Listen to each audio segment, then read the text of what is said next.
Subscribe करें US deluxe content को और बेल आइकन दबाएं लेटेस्ट अपकमिंग वीडियोज सबसे पहले देखने के लिए। आर्थिक व्यवस्था को सुदृढ़ बनाने के लिए और नागरिकों को कुछ सुविधाएं प्रदान करने के लिए लॉकडाउन के दौरान कुछ गतिविधियों की अनुमति दी गई है। 26 अप्रैल तक देश में लगभग 80% से अधिक गेहूं की खेती की कटाई हो चुकी है। 2000 से अधिक मुख्य मंडियां यानी 80% मंडियों का संचालन प्रारंभ हो गया है।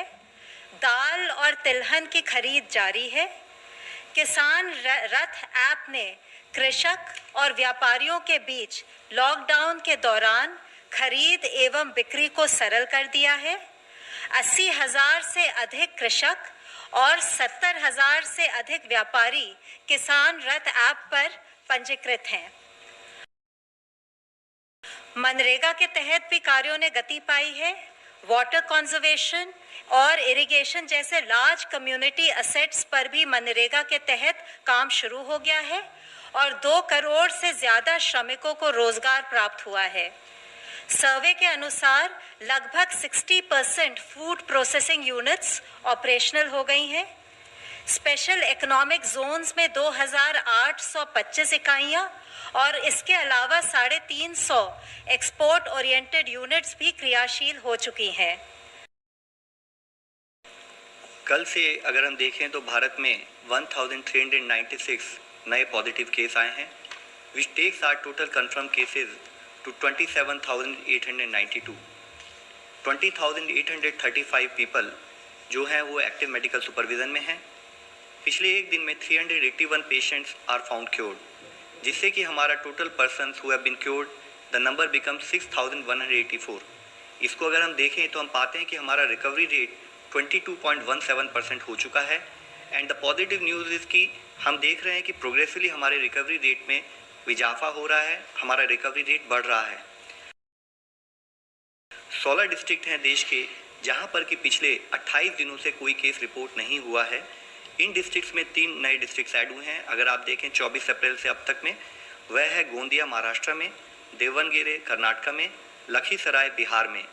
इसी के साथ ही जो डिस्ट्रिक्ट पहले 28 दिन की जिसमें कि पहले केस आए लेकिन 28 दिन से केसेस नहीं आए थे, इससे पहले रिपोर्ट हुई, उनमें से 2 डिस्ट्रिक्ट में नए फ्रेश केसेस भी आए हैं।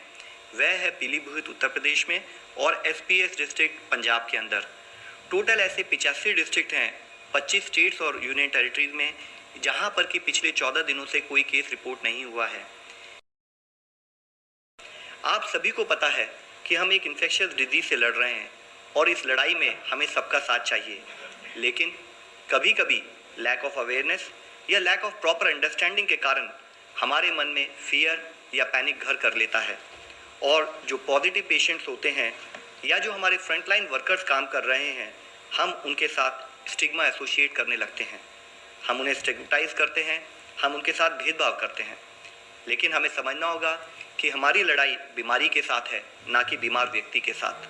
मैं आप लोगों को दिखाना चाहूँगा कि कैसे हमारे जवान, चाहे वह पुलिस हो या अर्धसैनिक बल के जवान हो, कैसे वे अपनी जान को जोखिम में डालकर हमारी सुरक्षा कर रहे हैं। हम सभी को चाहिए कि हम उनका आभार व्यक्त करें, उन्हें उचित सम्मान दें।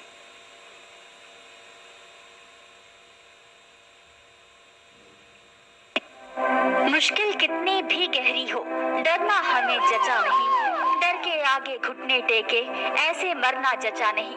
आंधी हो या तूफान हो, चलना अपना मकसद है। गहरा हो कितना भी अंधेरा, हमें ठहरना जचा नहीं। देश पर जब भी संकट के बादल घिरते हैं, देश के जवान एक सुरक्षा ढाल बनकर हर आपदा के सामने खड़े हो जाते हैं। ये शूरवीर कोविड-19 के खिलाफ जंग में भी अपनी जान की बाजी लगाकर भी अपना कर्तव्य पालन कर रहे हैं। चाहे क्वारंटाइन सेंटर्स के आसपास सुरक्षा के चाक चौबंद इंतजाम हो या लॉकडाउन का पूरी मुस्तैदी के साथ पालन कराना हो, अपना हर फर्ज पूरी शिद्दत के साथ ये कर्मवीर निभा रहे हैं। प्रधानमंत्री नरेंद्र मोदी के एक आह्वान पर सुरक्षा कर्मी, पुलिस के जवान, सेना और अर्धसैनिक बलों के जवान राष्ट्र सेवा में जुट गए। कोरोना संक्रमण से बचने के लिए मास्क की जरूरत हर जगह पड़ रही है। ये जनसेवक न केवल खुद मास्क मुहैया करा रहे हैं, बल्कि कई जगह तो खुद पुलिसकर्मी इन्हें बना रहे हैं। न केवल जरूरी चीजें मुहैया कराने में और सुरक्षा व्यवस्था को मुस्तैद बनाने में इन पुलिस कर्मियों और जवानों ने मिसाल पेश की है, बल्कि उससे भी एक कदम आगे जाकर कई पुलिसकर्मी इंसानियत की मिसाल पेश कर रहे हैं। फिर वो चाहे लॉकडाउन में किसी मासूम बच्चे के लिए जन्मदिन पर शुभकामना संदेश भेजना हो या फिर गीत गाकर लोगों की हौसला अफजाई करनी हो। इंदौर के पास राव में 13 साल की स्नेहा अपने जन्मदिन पर अकेला महसूस कर रही थी। स्नेहा ने पुलिस कंट्रोल रूम फोन किया। इसकी जानकारी फ्लैग मार्च कर रहे 10 जवानों को लगी तो वे उसका जन्मदिन मनाने के लिए उसके घर ही पहुंच गए। उन्होंने सोशल डिस्टेंसिंग का पालन करते हुए उसके साथ केक काटा और स्नेहा को शुभकामना संदेश भी दिए। हमेशा मैं अपना बर्थडे मेरे घर परिवार के साथ बनाती हूँ, तो मैंने एक बार राव थाने पुलिस को फोन किया और वो मेरे एक बार बुलाने पे यहाँ आए और मेरा जन्मदिन उन्होंने बहुत यादगार बनाया, इसलिए मैं उनको थैंक्स कहना चाहती हूँ। सोशल डिस्टेंस बनाते हुए टीम पहुंची हमारी, और टीम ने बच्ची को उत्साहित करते हुए बर्थडे सेलिब्रेट किया। सामाजिक चेतना लाने में भी ये जन प्रहरी पीछे नहीं है।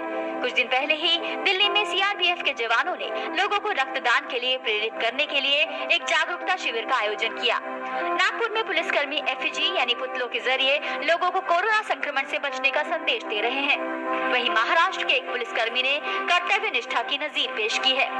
महाराष्ट्र के जालना जिले से करीब 50 किलोमीटर दूर हेलिस गांव में एक पुलिस निरीक्षक ने चालक के नहीं आने पर खुद ही ग्राम पंचायत का ट्रैक्टर चलाकर गांव में दवा का छिड़काव किया और गांव सैनिटाइज कर कोविड-19 को खत्म करने में अनोखी प्रतिबद्धता दिखाई।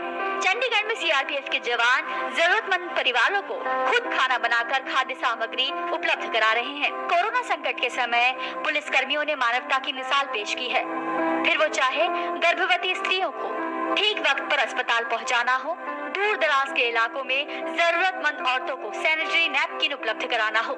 यही नहीं, कई पुलिस कर्मियों ने लोगों को जागरूक करने के लिए बड़े ही रचनात्मक तरीके अपनाए। कोई यमराज बनकर सामने आया तो कहीं कोरोना से बचने के लिए पुलिस कर्मियों ने बड़े ही खास अंदाज के हेलमेट पहने। वहीं भारतीय नौसेना ने भी मुंबई में ईरान से आए संक्रमितों को सफलतापूर्वक क्वारंटाइन कराने में मदद की। उनकी हर जरूरत का बेहतर ढंग से इंतजाम किया ताकि उनका हौसला न टूटे। साथ है पुलिस फोर्स, सेना और अर्धसैनिक बलों के जवान कोरोना वॉरियर्स बनकर भी अपना फर्ज पूरी निष्ठा के साथ निभा रहे हैं। ये रात दिन अपनी जान जोखिम में डाल रहे हैं ताकि हम सुरक्षित रहें, हम महफूज रहें।